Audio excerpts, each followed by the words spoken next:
Je suis Mélène Koulibaly, transformatrice, gérante de l'entreprise Vinat Bioplus SARL. Je suis ivoirienne. Ma structure s'appelle Vinat Bioplus. Elle a été créée en avril 2019 et nous travaillons dans le secteur de la transformation des produits locaux, notamment le maïs violet de Katiula. Il faut dire que le maïs violet, nous le transformons en farine. Et cette farine est utilisée pour faire le tau, appelé communément chez nous le kabato, mais également elle peut être utilisée donc, pour faire la bouillie pour les bébés. Il faut dire que nous avons utilisé cette même farine pour faire des expériences. Et nous avons fait les recettes comme le pain au lait, le pain sucré et les baguettes salées. Et les gens ont véritablement apprécié dans notre environnement. Cette variété de maïs a deux particularités. La première, c'est que cette variété est très peu connue. Donc nous voulons travailler à la valorisation de cette variété de maïs afin que les différentes populations puissent l'intégrer dans leur quotidien alimentaire. Parce qu'elle contient des valeurs nutritionnelles très fortes, très importantes. Le deuxième élément, c'est que là où cette variété de maïs était cultivée, les paysans tendent à abandonner la culture de cette variété au profit des cultures comme l'anacarde. Et pourtant, nous devons consommer nos produits locaux. Donc nous voulons véritablement travailler à valoriser cette variété de maïs.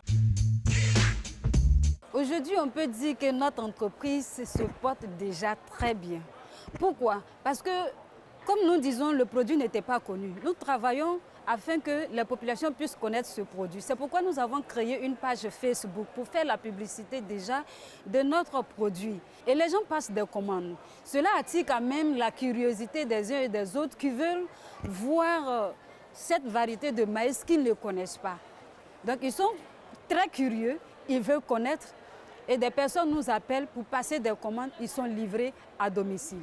Le produit est également installé à la boutique paysanne et ceux qui ont déjà utilisé nous appellent pour passer d'autres commandes. Et nous pensons que le produit se comporte déjà très bien sur le marché et cela nous satisfait déjà. La première, c'est que les cultures sont moindres, nous n'en avons pas en quantité.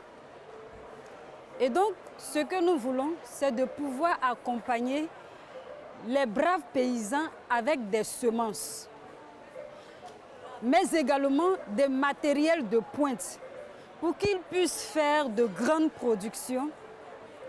Après avoir fait ces productions, il faut les recueillir et les transformer. Et donc, le deuxième problème qui se pose, c'est le problème de l'unité de transformation. Le troisième problème auquel nous sommes confrontés, c'est de pouvoir obtenir un certificat de normalisation. Et c'est là que se trouve encore le plus gros de nos problèmes. Nous avons vraiment besoin de la main de certaines personnes qui puissent véritablement nous accompagner. Donc depuis les champs, pour accompagner les paysans dans leur production, ensuite avec l'unité de transformation et enfin avec le certificat de normalisation pour la pénétration du marché. Vous devez avoir une vision. Vous devez avoir un produit, bien sûr, et en même temps une cible. Et après cela, il est très important d'être très patient.